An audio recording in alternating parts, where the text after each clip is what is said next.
It's been 2 years since we sat down on my grandparents' boat a summer evening in 2021. Take 4. 23 years old, holding a massive dream in our hands. Jeg fik lige kuldegysninger.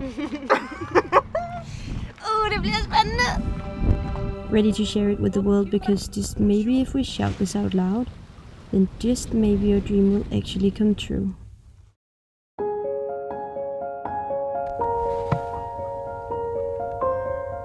This is the beginning of us documenting our adventures sailing around the world to find the wildest dive sites that exists.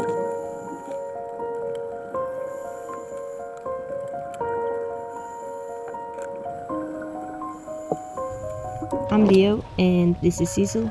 I call her Sis, and we've spent the past 5 years traveling and living abroad together.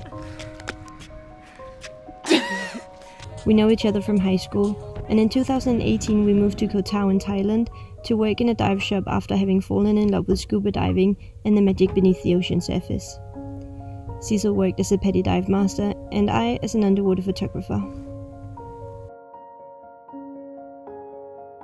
We could spend a whole lot of time sharing how on earth we came upon this crazy idea of sailing around the world. But in short, after having seen what was to be seen underwater in Koh Tao, cravings for new adventures led us to spend a summer sailing with my dad in Denmark. Having sailed his whole life, he was rambling about wanting to sail around the world. Cecil and I quickly agreed that whenever he were to do that, we would love to join him. Because what better way to explore dive sites than by a sailboat? This new passion for sailing led us to crew on a 55-foot sailboat in French Polynesia by 2020. Spending 4 months there, sailing and diving, there was no doubt. We were drawn to the simple, barefoot and minimalistic life on board, and we had to go with my dad whenever he would sail off some years later.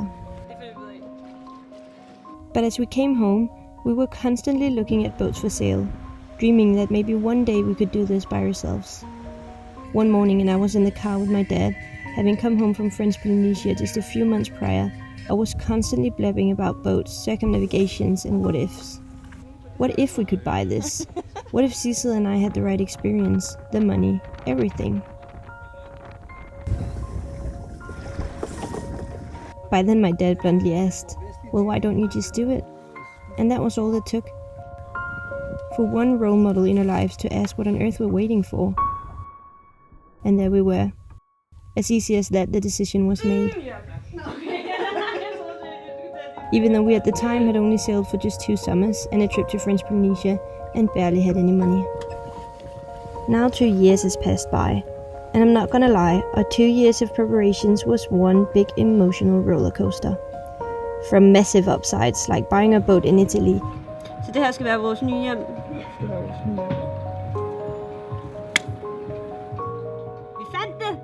And sailing it 3,000 nautical miles back to Denmark. Har du taget mikrofonen? Ja. Ja, vi er sejlet afsted fra Riva di Traiano. Det føles bare rigtig rigtigt at være her, hvor vi er lige nu. Og vide, at nu er vi på vej.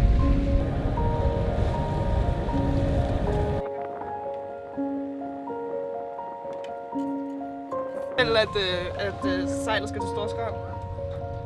Nej, det håber jeg ikke, men det skal det jo. Wow. Det her, ikke? Det er sådan, man ser ud, når man har sejlet 3 dage med vinden ind foran på tværs i 2,5 meter bølger. Man har ikke haft overskud til at lave mad.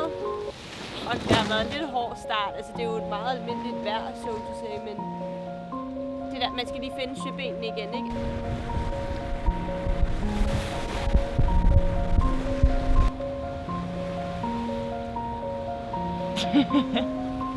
Hey, kan du se, hvad der er derude?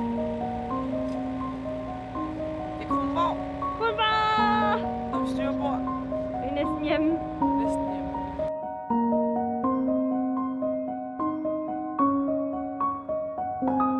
Or even landing our main sponsor of the project. Første gang nogensinde, så kan vi kigge hinanden i øjnene og sige, at vi skal sejle jorden rundt. Og det mener jeg. Det her er første gang, vi nogensinde har vidst med sikkerhed, at vi fucking kan gøre det. Vi skal sejle jorden rundt! Og der er afgang 9. juli. Klokken 14 i Tuborghavn. med unitankers.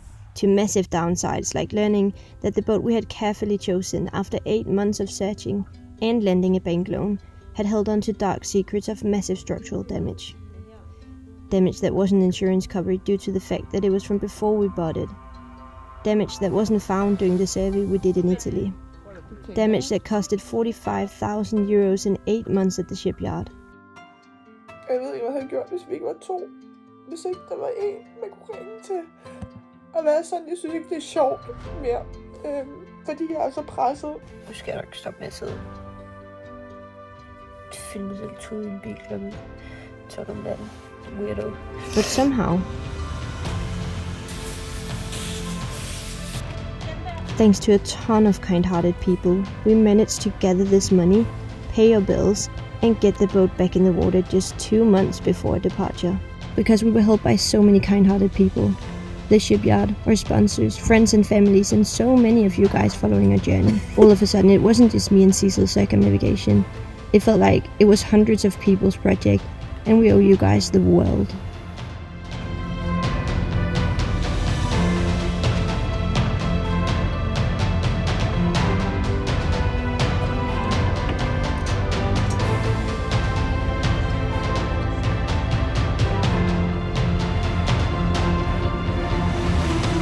Det er jo ikke at danse det der, jo. Men jeg danser kun, når jeg er fuld.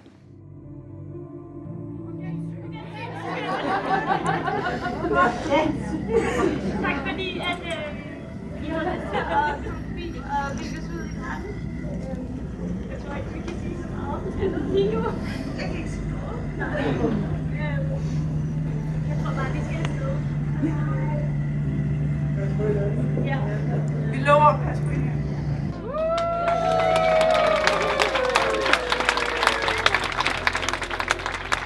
We left to sail around the world on July 9th, 2023, on the exact date that we had agreed upon just 2 years prior.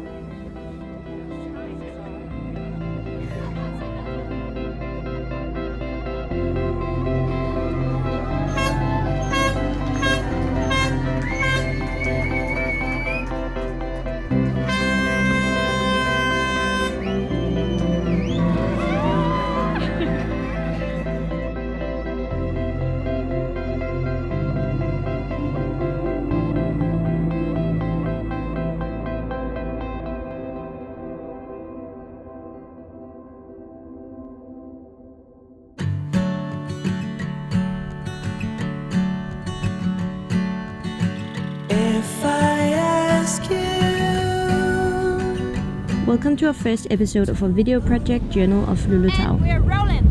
Yes, we are.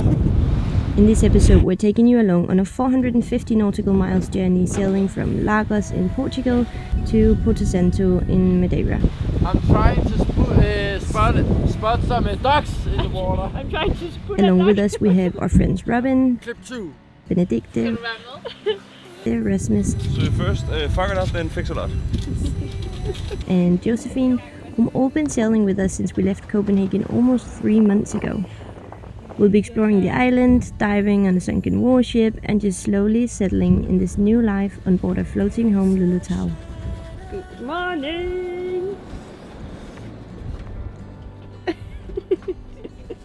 It's September 11th, and we've spent the day filling diesel, water tanks, and giving the boat a quick wash after having spent weeks at anchorage. Robin is struggling with a broken broom pole. What are you up to? Right in the moment, I will try to fix the pole. The pole. Because I have broken it. Yes. So you first fuck it up, then fix it up. I think it will be stronger than now.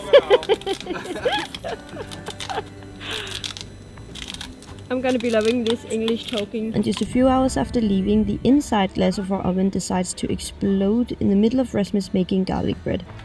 So all in all, a pretty successful start. Ish.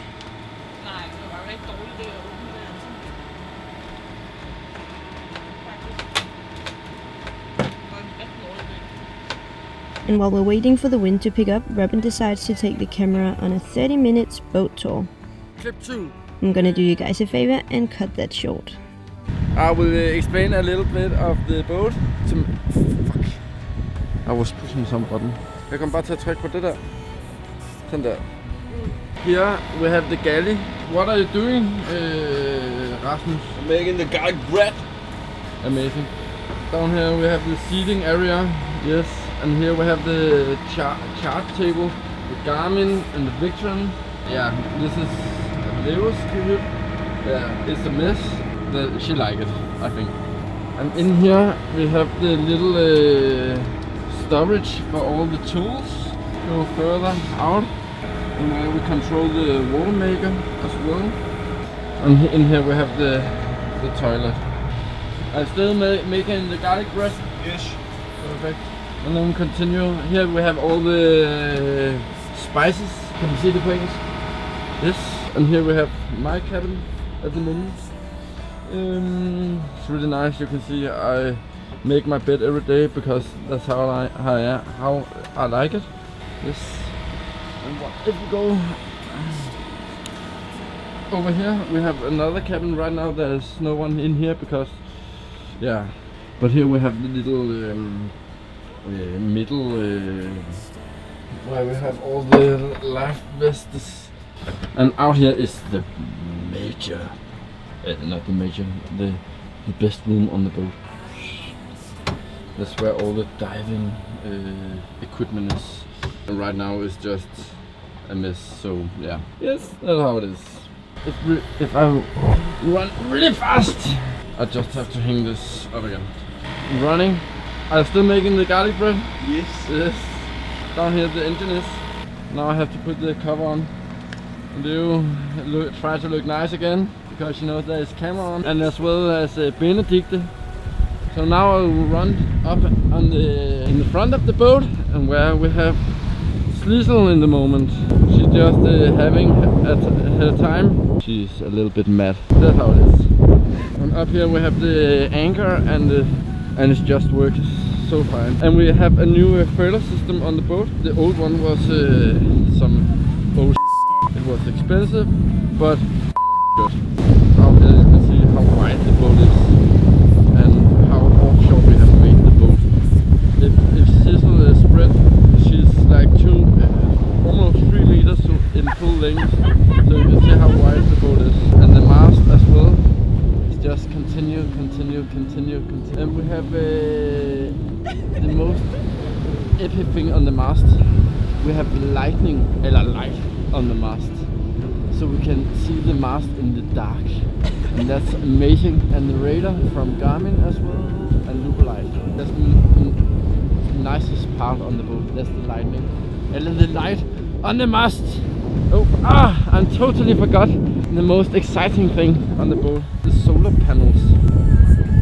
Right there. It's a double-sided solar panel, so it reflects the light from the water, and we don't have any problem with the lights, with the power yet. But the nicest thing is I have mounted a little light out here. When I'm here, standing here, and taking a shower, I can see myself. As well, when we are leaving the boat, we can have the light being on, and so we can see where we have to dock the boat, and that's amazing. We have the wakeboard here, but we don't use it because at the moment we only have a 6 horsepower Tohatsu engine. I want to say thanks for your time. I'm really appreciating this. See you tomorrow. This is probably when I should make a quick introduction of who Robin actually is. So, Robin reached out to us in the very beginning of our project, now 2 years ago. He was working as marine technician for a Danish boat retail company, Tempo Boat Sales, a company that also helped us out in the beginning of our journey. He wanted to help us find the right boat for our project, and he came in super handy. As you know, we didn't have a lot of experience in this matter at the time. And so in no time, he became one of our best friends, having spent months helping us out with all our installations on the boat, and he's now joining us on our journey until sometime next year.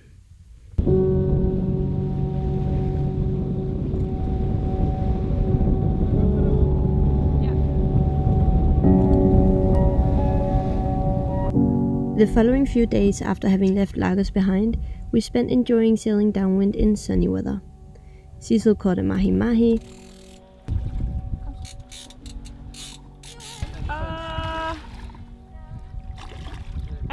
mahi mahi too? I think it's a mahi. Benny, jeg tror det er en mahi mahi. which Benedicte and I made a nice dinner out of.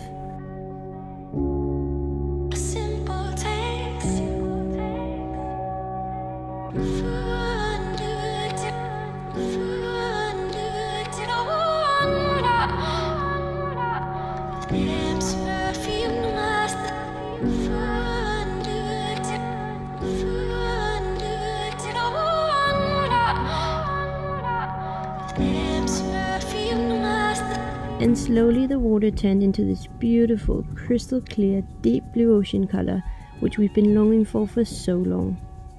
It called for a swim, and so here I am, dangling with 4,800 meters of water below me.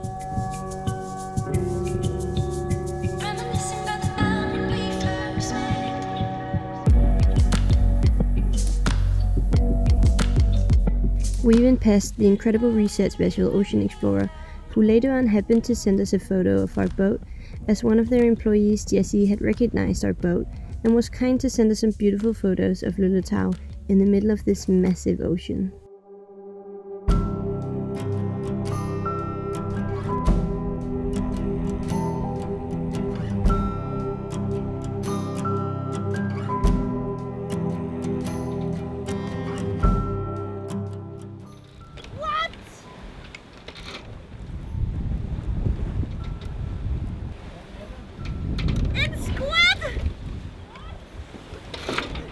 It's a squid!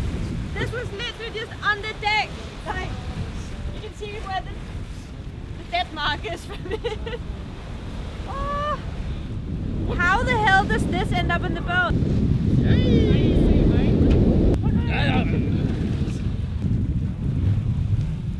What? That's one more!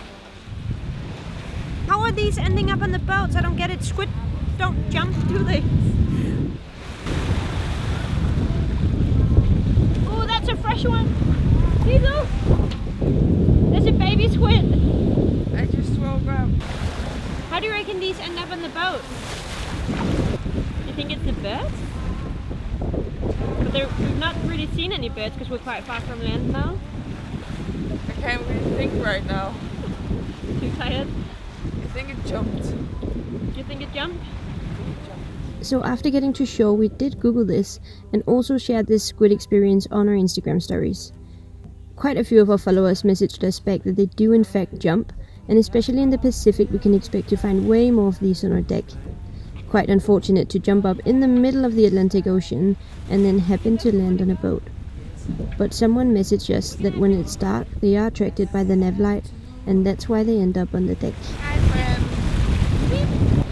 I'm going back to sleep now, and I'm gonna wash my hands first. Good idea. See you later for your night shift. See you later.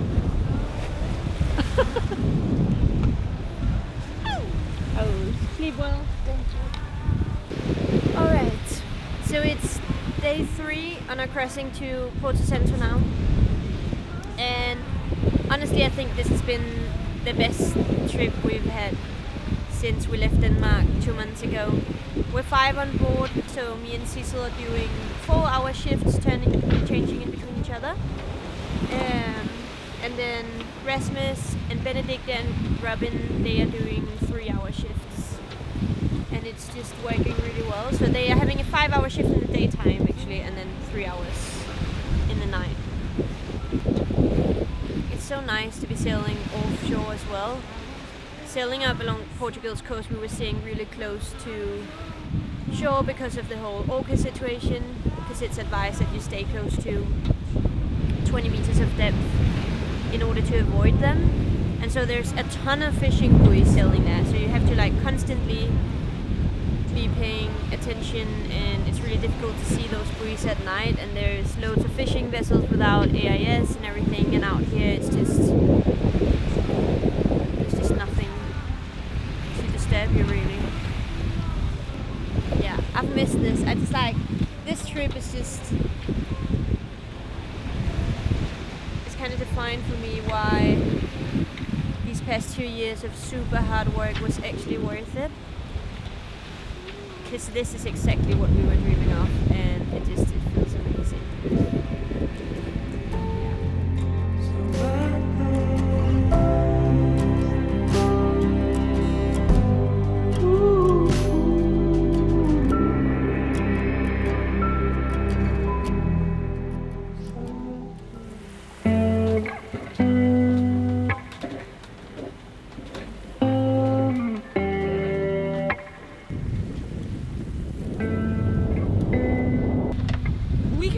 Porto Santo now.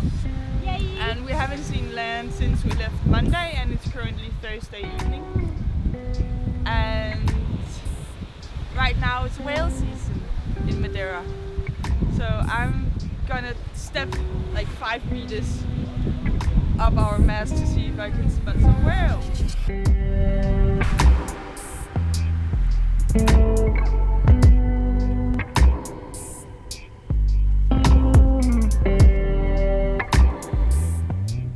Although no whales were spotted, we did become more and more mesmerized by the landscape of Porto Santo. As we got closer, it almost felt like we were arriving at Jurassic Park. What are you spotting? I'm trying to spot some ducks in the water. I'm trying to spot a duck. I'm trying to spot a duck in the water. Unlike Madeira, the main island of the Madeira archipelago, Porto Santo has a very dry climate due to the mountains having a lower profile and therefore not trapping rain clouds quite like Madeira. Although we are in Europe, as these islands are Portuguese, geologically the islands are located on the African tectonic plate, and Porto Santo was created by being pushed to the surface by the violent submarine volcanic eruptions that also gave rise to the other islands of Madeira millions of years ago. Arriving to this scenery is definitely getting us excited about exploring the islands, and we're dropping the anchor perfectly timed just before sunset.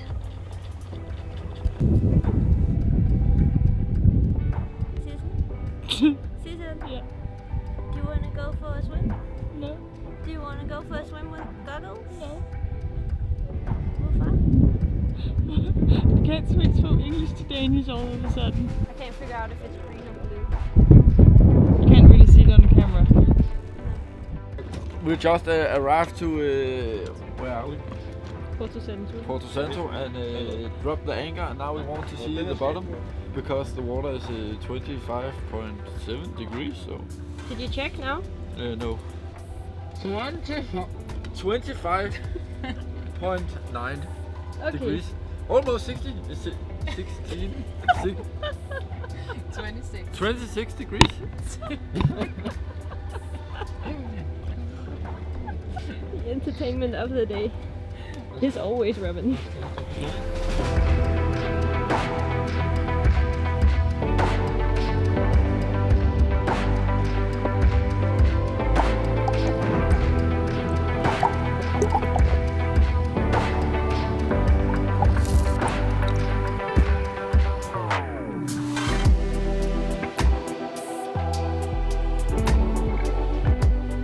After a good night's sleep, we spent the following day on land, renting scooters to go explore Porto Santo's nature.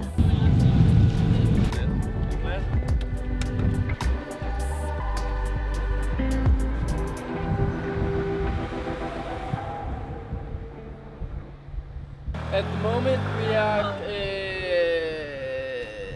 we are waiting for free scooters, 50 cubic engines. 50 cubic. It was the cheapest one. We have to wait 10 minutes. It's really hot at the moment, so I'm really looking forward to just. I'm curious to see where it ends. Maybe on the tarmac at the asphalt, or maybe in the water. I hope not. That's all for now. Thank you. Here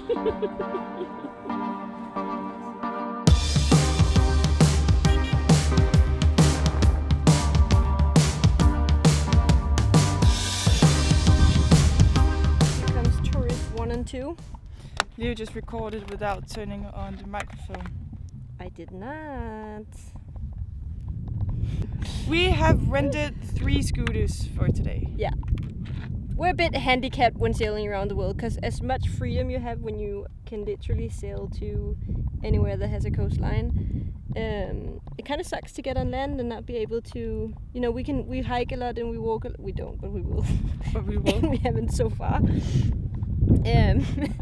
But it's just, I kind of miss like having the freedom of just being able to drive to viewpoints and all these things.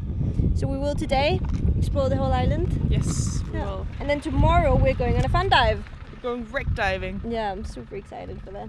Right. Well, hopefully tomorrow will be super cool. Yes, But, definitely will. We should catch up with the others now. We definitely should.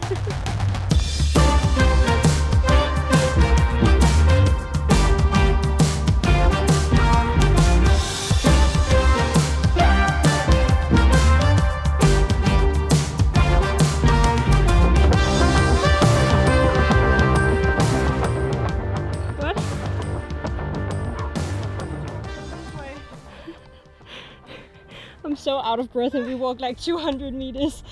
Steep meters. So Cecil found a cave and the other guys took the scooters up there. But we decided to walk because the road didn't look very didn't look like it was going to be a pleasant ride. And so we tried to do an off-road trip to get ahead of the others so that we could walk a shorter distance than they're driving. You can't breathe and talk and walk. Well, you can actually see it up there. Yeah, but there's another cave on the other side as well. And that's the big cave. And we're going to the big cave. Yeah, okay, go. Just keep walking. Good job finding the road! After a good hour of walking, we ended up right back at the same road as the other guys had driven up by, only to walk the last bit all together.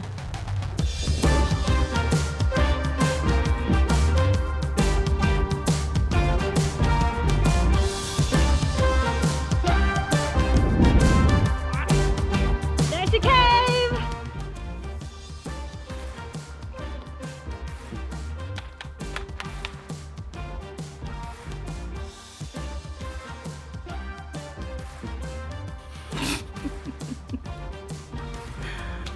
Should we go find some food? Okay, let's do it.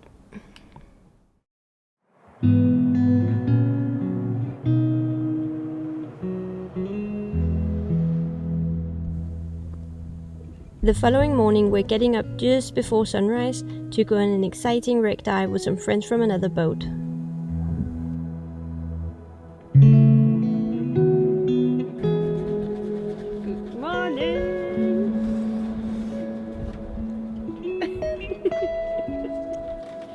See, the saloon in the background literally looks like a disaster.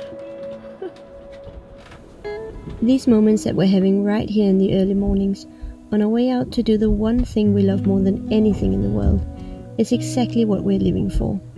The calm mornings, waking up on the ocean, packing to go explore our underwater world. This, right here, is exactly what we want to share with you guys for the next many years.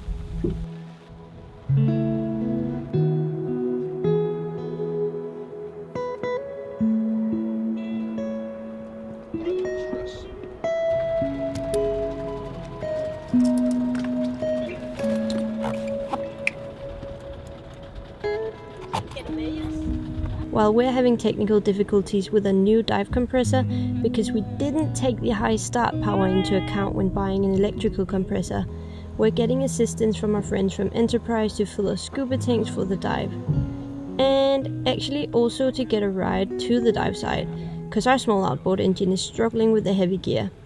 So Rasmus is taking our dinghy with the equipment, while Cecil and I are jumping on board Johnny's dinghy. You know, it's all a work in process, guys. Luckily, it's a stunning sunrise, making the trip to the dive site all worth getting up at 6 AM for.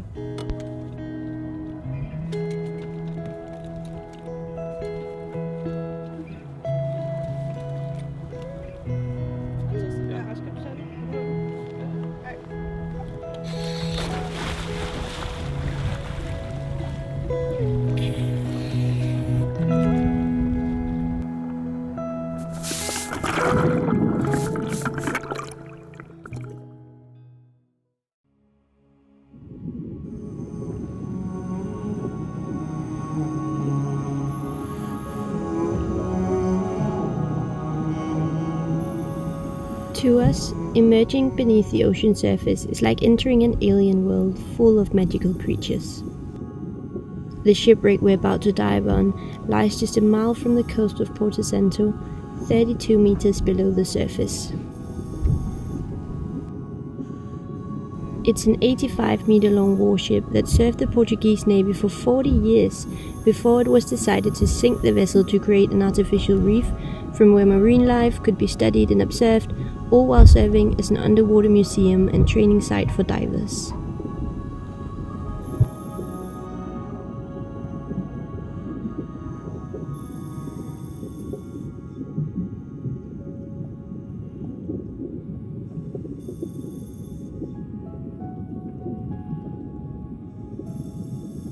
officers had their morning coffee, their shifts, and where they slept at night.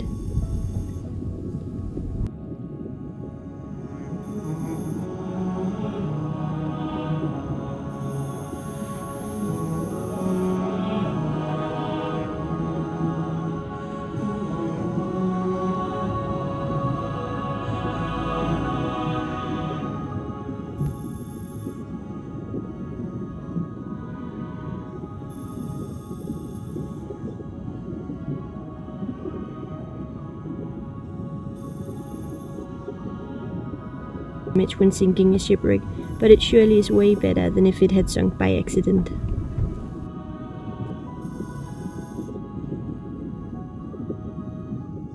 Our first time bringing the camera on a dive. Safe to say, it feels just right to be back.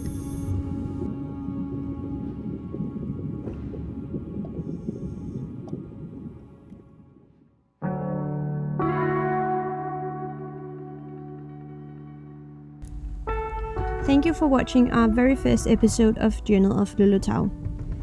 In next week's episode, we'll be exploring another wreck off the coast of Porto Santo, this time a sunken cargo ship. We'll be sailing to the main island of Madeira and are headed for yet another dive at one of their many marine protected areas. It would mean the world if you would subscribe to our YouTube channel, and that way you will get a notification every week when we're releasing a new episode. See you next week!